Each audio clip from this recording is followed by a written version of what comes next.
Good morning all of you. तो चलिए आज की क्लास स्टार्ट करते हैं। आज हम लोग देखेंगे छत्तीसगढ़ की जो है नदियों के बारे में। ठीक, तो हम देखते हैं कि छत्तीसगढ़ की जीवन रेखा जो है यहाँ की जो है नदियां ही हैं। ठीक, और नदियों के माध्यम से जो है पेयजल और सिंचाई की सुविधाएं जो है उपलब्ध होती है। ठीक, जो मुख्य जो नदी होता है, मुख्य नदियों में सहायक नदियों के जो है सम्मिलन से एक तंत्र जो है विकसित होता है। इस तंत्र को कहा जाता है अपवाह तंत्र। अपवाह तंत्र याद रखिएगा, मुख्य जो नदी है और मुख्य नदी की जो सहायक नदियां उस मुख्य नदी में आके जब मिलती है तो उससे एक तंत्र विकसित होता है और उसको कहते हैं अपवाह तंत्र। क्लियर है? अपवाह जो तंत्र होता है ये भूमि की जो ढाल, जल के वेग और उसकी संरचना पर जो है निर्भर करता है। ठीक है, तो देखते हैं छत्तीसगढ़ की जो नदियां हैं उनको जो है 4 अपवाह तंत्र में जो है बांटा गया है। तो कौन कौन से हैं उसको जो है देख लेते हैं।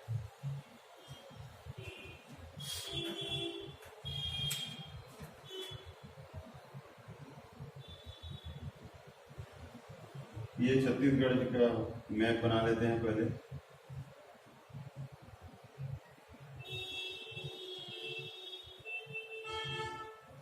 ये इस प्रकार से छत्तीसगढ़ का मैप बन गया। अब इसमें हम देखें तो एक तो आपका जो है महानदी जो है अपवाह तंत्र है।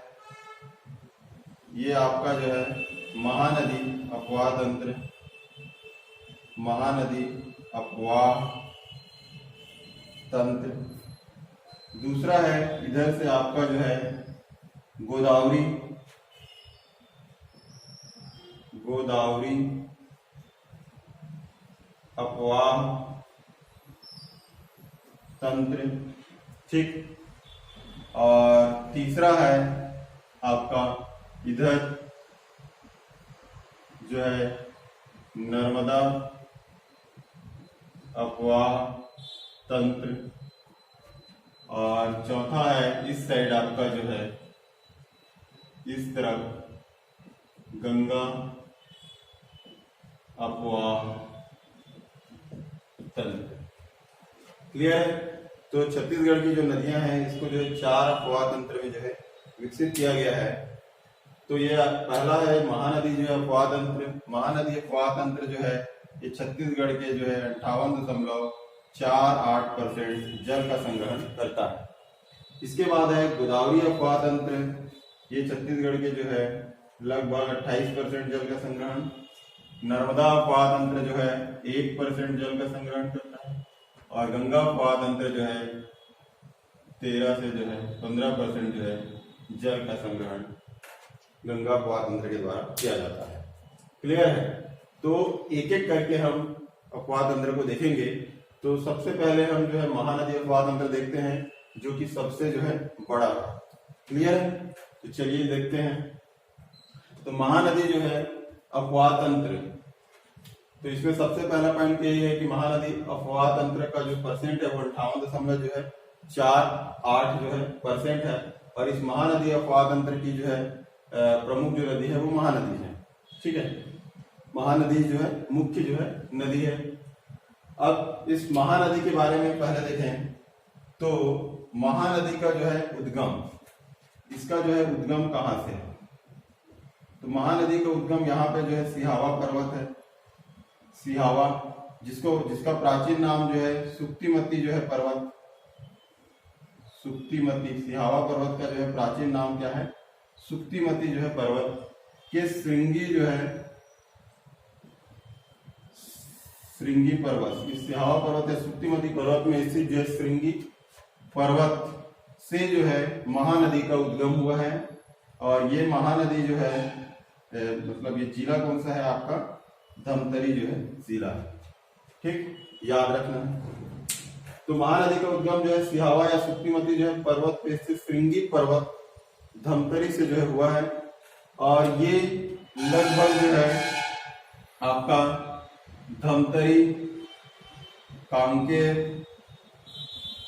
बालोद, गरियाबंद गरियाबंद। उसके बाद है आपका जो है रायपुर, महासमुंद, बलौदा बाजार और जांजगीर चांपा और रायगढ़ जिले में बहती है। क्लियर है? इतने जिलों से जो है महानदी जो है बहती है। तो धमतरी के बाद थोड़ा सा जो है कांकेर में जाती है, कांकेर, फिर जो है बालोद, फिर गरियाबंद, फिर रायगढ़, फिर महासमुंद, फिर जो है बलौदा बाजार, जांजगीर चांपा से जो है इधर जो है राइट टर्न ले लेती है और रायगढ़ होते हुए जो है ये आपका उड़ीसा में चली जाती है और उड़ीसा से सीधा जो है उड़ीसा के जो है कटक के पास जो है बंगाल की खाड़ी में जाकर मिल जाती है। बंगाल की खाड़ी में जो है मिल जाती है। क्लियर है? तो ये आपका जो है महानदी के बारे में। महानदी की जो लंबाई है, इसकी लंबाई 858 किलोमीटर है ना, या कुछ बुक में 851 में दिया रहता है, तो 858 या 851 जो है किलोमीटर इसकी जो है लंबाई है। और छत्तीसगढ़ में इसकी लंबाई 286 किलोमीटर। छत्तीसगढ़ में इसकी लंबाई कितनी है? 286 किलोमीटर इसकी लंबाई है। छत्तीसगढ़ में की सबसे जो है बड़ी नदी महानदी को बोला जाता है ना, तो इसको याद रखिएगा। छत्तीसगढ़ की जो है सबसे जो है बड़ी नदी महानदी है। ठीक, इसको एक बार मैं थोड़ा अच्छे से क्लियर कर देता हूं, है ना। तो ये इसमें जो है ध्यान दीजिएगा, ये आपका जो है धमतरी भाग है।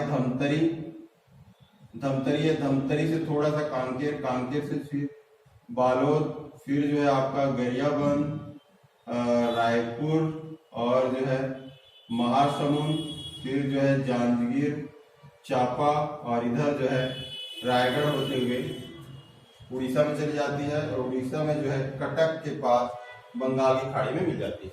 ठीक, क्लियर है यहाँ तक? इसका उद्गम समझ में आ गया। सिहावा पर्वत, प्राचीन नाम सुक्तिमती पर्वत, पेसिस श्रृंगी पर्वत से जो है हुआ है, जिला धमतरी से। ठीक, इसकी लंबाई 858 या 851 किलोमीटर है, जो ऑप्शन में लिखे वो। छत्तीसगढ़ की लंबाई जो है, छत्तीसगढ़ में इसकी लंबाई है 286 किलोमीटर। छत्तीसगढ़ की जो है सबसे बड़ी नदी है ये। ठीक है, छत्तीसगढ़ की जो है सबसे बड़ी नदी, याद रखिएगा, बहुत इंपॉर्टेंट है, सबसे बड़ी नदी। दूसरा है छत्तीसगढ़ की जो है सबसे लंबी नदी। सबसे लंबी नदी भी जो है यही है। ठीक है, छत्तीसगढ़ की सबसे बड़ी नदी मतलब पूरा अपवाह तंत्र को लेते हैं कि जो मुख्य नदी है और उसकी जो सहायक नदी से बना जो क्षेत्र है ना, उस पूरे क्षेत्र को लेते हैं। तो बड़ी में जो है अपवाह तंत्र को लेते हैं, तो इसलिए क्या है, महानदी इस छत्तीसगढ़ की जो है सबसे बड़ा जो अपवाह तंत्र है, इसलिए इसको जो छत्तीसगढ़ की सबसे बड़ी नदी कहते हैं। दूसरा पॉइंट है छत्तीसगढ़ की सबसे लंबी नदी। अब इसका उद्गम छत्तीसगढ़ में ही हुआ है, तो ये छत्तीसगढ़ इसकी टोटल जो लंबाई है उसके आधार पर ले रहे हैं कि छत्तीसगढ़ की जो है सबसे लंबी नदी है। ठीक, एक क्वेश्चन और आता है, छत्तीसगढ़ में बहने वाली जो है सबसे लंबी नदी। तो छत्तीसगढ़ में बहने वाली सबसे लंबी नदी तो शिवनाथ नदी आएगी, क्योंकि छत्तीसगढ़ में ही जो है 290 किलोमीटर जो है वो बहती है, इससे ज्यादा है। तो बहने वाली अगर बोला जाए तो शिवनाथ नदी, और अगर बहने वाली जो है शब्द अगर नहीं दिए हैं तो आपका महानदी आएगा। छत्तीसगढ़ की सबसे बड़ी नदी महानदी, और छत्तीसगढ़ की सबसे लंबी नदी बोला जाए तो भी जो है महानदी ही आएगा। ठीक है, क्लियर है यहाँ तक? तो किसी में डाउट रहता है? अब इसमें हम देखें तो छत्तीसगढ़ की जो है जीवा रेखा भी कहलाती है। महानदी को छत्तीसगढ़ की जो है जीवा रेखा कहते हैं। ठीक, याद रखना है, छत्तीसगढ़ की जो है जीवन रेखा कहते हैं, इसको जीवन रेखा भी कहते हैं, छत्तीसगढ़ की जीवन रेखा। क्लियर है? इसके बाद जो है इसका जो है नाम देख लेते हैं। तो प्राचीन काल में इसका नाम, प्राचीन काल में कनक नंदनी, प्राचीन काल में जो है कनक नंदनी है। उसके बाद है आपका द्वापर युग में जो है चित्रोत्पला द्वापर युग में है। और आपका जो है सतयुग में है नीलोत्पला जो है सतयुग में जो है नीलोत्पला है। और महाभारत में जो है महानंदा है। महाभारत में महानंदा है। ठीक, तो ये जो है याद रखना है। अब इसको थोड़ा सा ट्रेस कर लीजिए, क्योंकि अलग अलग युग में अलग अलग जो है नाम है, तो कंफ्यूजन हो सकता है। पूरा नाम तो याद रहेगा आपको, लेकिन जब क्वेश्चन एग्जाम हॉल में बैठोगे और पूछ दिया जाए सतयुग में क्या है, तो वहां पर थोड़ा सा दिक्कत आ जाएगा। कनक नंदिनी भी याद आएगा, चित्रोत्पला भी याद आएगा, नीलोत्पला भी आएगा, महानंदा भी आएगा। ठीक है, तो ट्रेस करना बहुत ही आसान है। जैसे महाभारत, म से महाभारत है और म से ही महानंदा है। ठीक है, तो एकदम आसान है इसको ट्रेस करना। दूसरा है, हम देखें तो सतयुग में जो है स और नीलोत्पला में जो है नी, इसको लेंगे तो शनि हो रहा है, तो शनि देवल याद कर सकते हो आप। शनि देवल स से जो है सतयुग और नी से जो है नीलोत्पला। इस तरह से जो है इसको जो है याद किया जा सकता है। तीसरा जो है द्वापर युग में चित्रोत्पला। द्वापर मतलब जो है घर का द्वार है ना, द्वापर, तो इससे जो है द्वापर से द्वार याद कर सकते हो। तो घर के द्वार में क्या करते हैं, चित्र बनाते हैं, रंगोली वगैरह बनाते हैं, मतलब चित्रकारी करते हैं। तो द्वापर युग में चित्रोत्पला, ऐसा आप ट्रेस कर सकते हो। फिर प्राचीन काल में जो है कनक नंदिनी, इसको याद रखना है। तो लगभग जो है आपका ये तीनों जो है ट्रेस तो हो चुका है। अब एग्जाम हॉल में बैठोगे तो आपसे जो है गलतियां नहीं हो, ठीक, जो सिली मिस्टेक बोलते हैं वो आपसे नहीं हो। तो जहां भी आपको इस तरीके से 3-4 नाम एक साथ जो दिखे, वहां पे थोड़ा सा ट्रेस कर लीजिए या कोड बना लीजिए, तो एग्जाम हॉल में जो सिली मिस्टेक नहीं होते है ना। तो इसको जो है याद रखना है। तो ये मैं बता दिया। अब इसके बाद हम देखें तो इस महानदी में जो है संगम देख लेते हैं। तो महानदी में संगम, तो महानदी में संगम जो है आपका 3 है। यहां पर है आपका जो है राजिम में एक संगम है। दूसरा है आपका जो है सिवरी नारायण में एक संगम है। और तीसरा यहाँ पर जो है चंद्रपुर में है, चंद्रपुर या चंद्रहासिनी,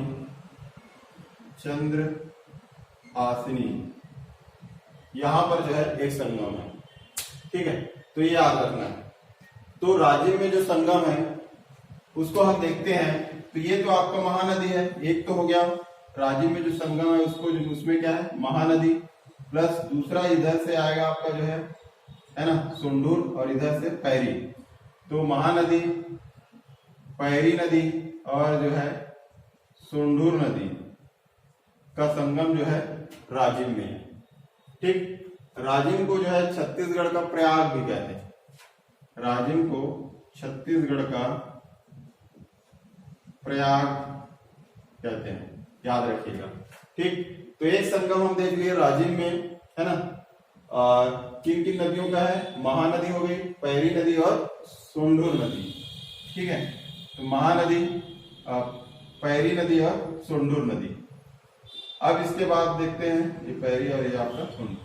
इसके बाद है सिवरी नारायण। तो सिवरी नारायण में संगम, सिवरी नारायण में किसका किसका संगम है, इधर से शिवनाथ नदी, ये तो महानदी हो गया, एक हो गया महानदी, तो रहे सब में महानदी, प्लस दूसरा है शिवनाथ नदी, और प्लस तीसरा है इधर महासमुंद से एक जोंक नदी,